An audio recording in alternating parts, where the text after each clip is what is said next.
Hi everyone, Sandra Duran Wilson here, and welcome to this week's Mixed Media Soul Sparks.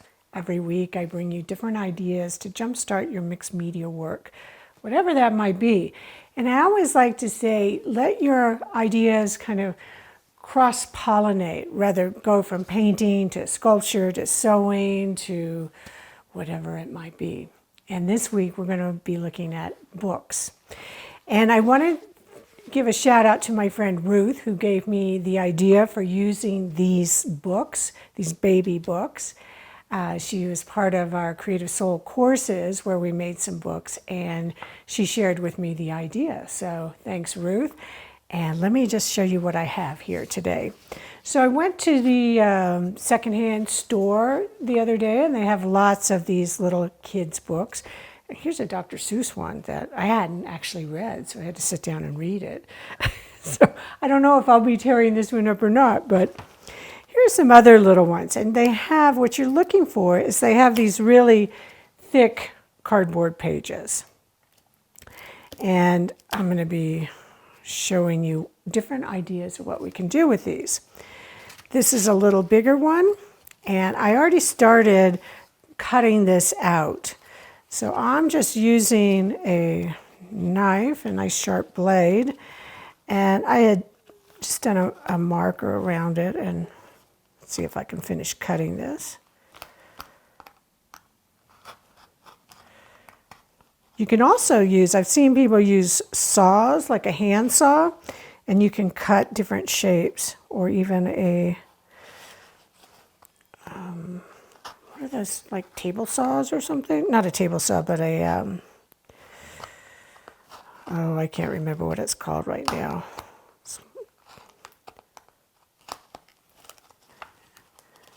But if you just really score this well, make sure you have a sharp blade. There we go. And you can pop that out. Now, I've got some sandpaper here. The next step, even if you don't cut things out, you want to sand the surface of these because they're very glossy and they're not going to want to hold the gesso or the paint. So I'm using a 120 grit. I'm really just kind of scuffing it up so when I come to put the gesso on, it'll really hold it. And I can use the sandpaper to go around and finesse my shape here. And do it both the inside and the outside. So what I would do is I would go through the book, cut out shapes that I wanted, and sand everything. And depending on the book, now this one doesn't have a lot of pages, but let me just show you this one I'm working on. So this one had a few more pages, and as you can see looking at this, I have glued some of them together. Let's see what I can get these apart. So I cut out this part in the front, and I've sanded everything, and then I used a gel medium, and I'll show you the final one. Well, let me just show you gluing this one. So let me finish sanding this, and I want to make sure I get everything scuffed up before I glue it, because this will also help to hold the gel. Now I'm going to be using a gel medium. You could use, white glue or paste probably wouldn't work as well. I would use either a gel rather than, you don't want to necessarily use something too fluid. You want it thicker. Okay. Now let me just clean this off. Wipe off the dust.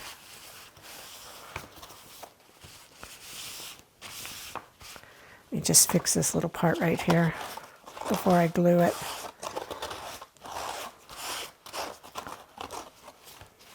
Easier to do it now before it's glued together. And the reason I'm going to glue it together, I mean, you don't have to, but I want to create like some pockets within the book that I can actually add, like, maybe even like a little dimensional something in here to where it's got space. It's not going to be protruding. So that's the reason why I'm making these little pockets.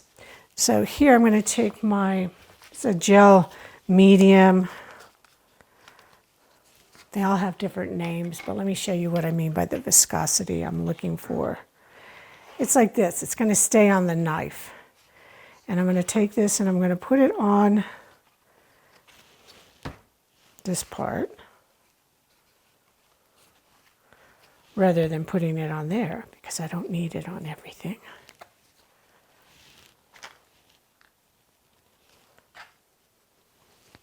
Just use your knife to spread it around. A little tear there, but that's okay. I can close it up with my gel.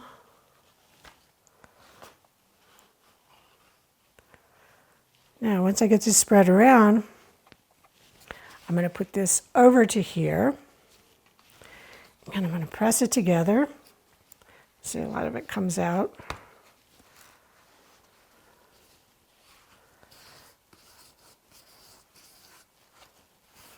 Another reason for wearing gloves. And once I get this pressed together, I can either use these little mini clips, which you get at the office supply store, and this is going to help hold it in place.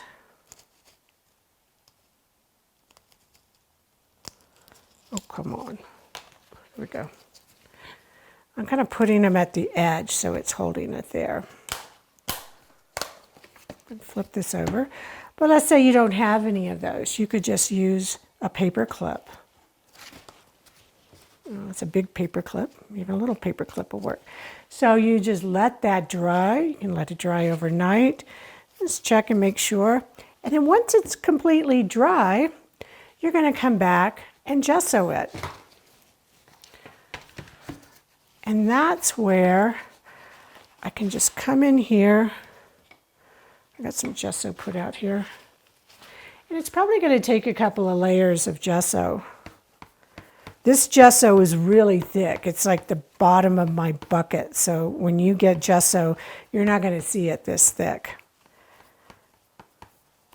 So you can buy extra thick gesso like this, or you can let it sit around until it gets really thick.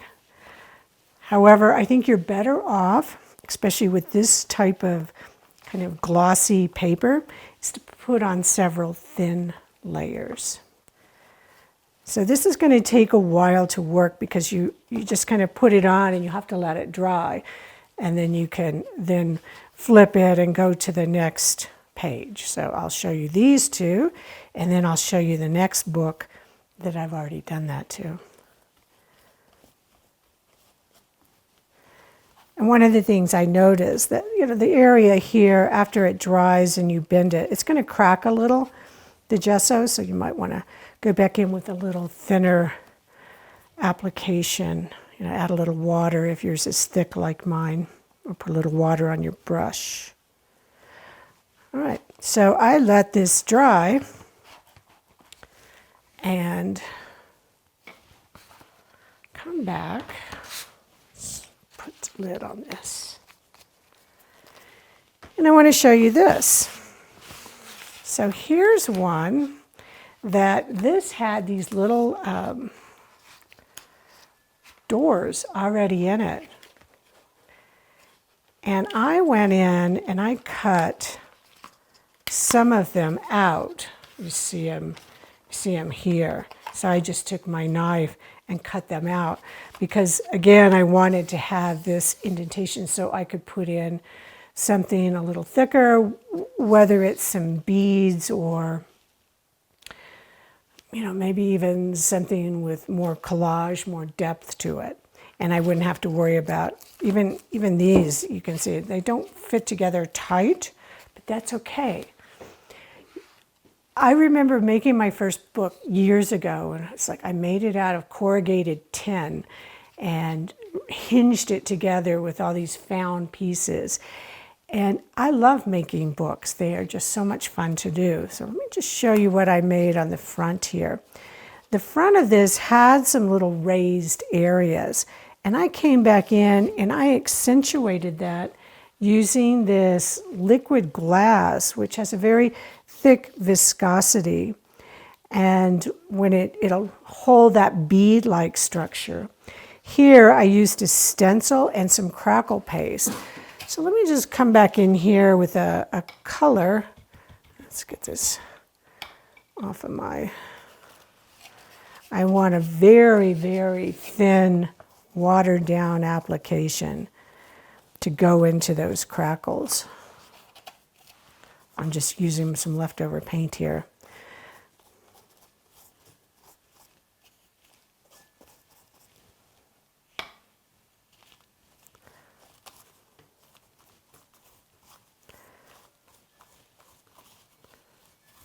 And then I can just come in here and wipe a lot of it off. I would want to build up my layers of paint just to get the depth. Rather, you don't want to put on a thick layer of paint when you're working with crackle paste or when you're working with texture. You want to just build it up, kind of put some on, blot it off.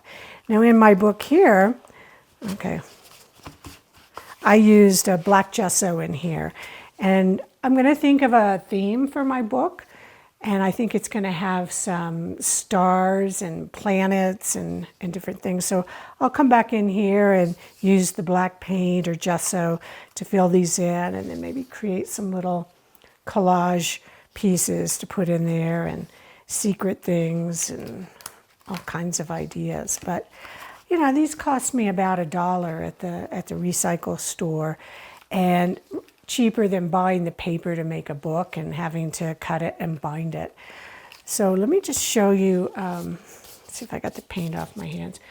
Oh, one other thing here. This is a Liquitex clear gesso. If you put a lot of acrylic paint on your books, you're going to notice they want to stick together. So if I put some of this clear gesso on and rub it off, it's going to make kind of a gritty surface. You don't want to put much on because you'll see here that, oops, that it is white, so it's going to make it a little hazier.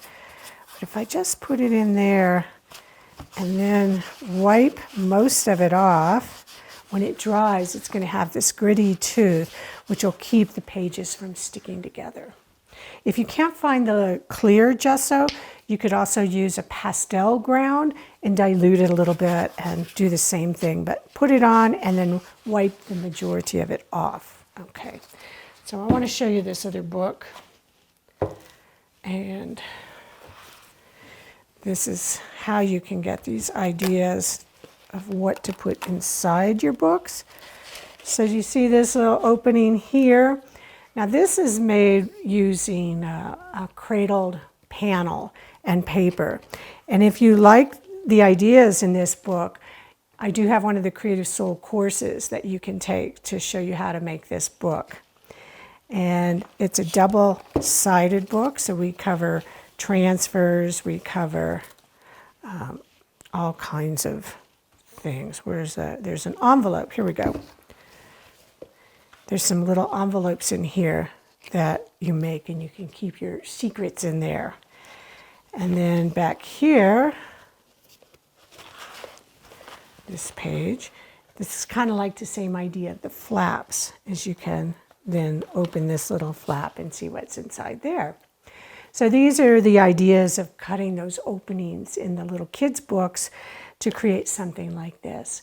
So I will put in the notes which class this is if you're interested in making this book and how to then tie it and the whole thing.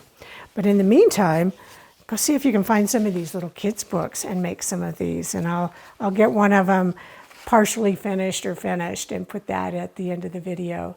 So thank you for joining me this week, and go out, find some books, get your gesso, cut them up, and have some fun. Write your next story. Bye. Bye, and I'll see you next week.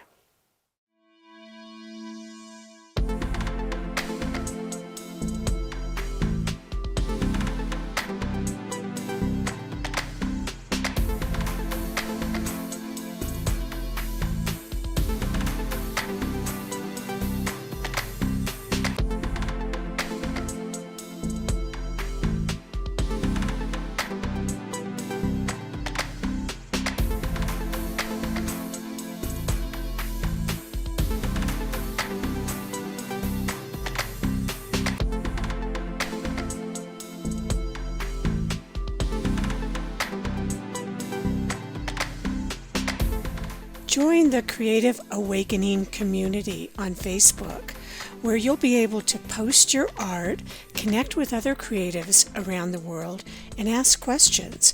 Use the hashtag #MixedMediaSoulSparks when posting your work on social media.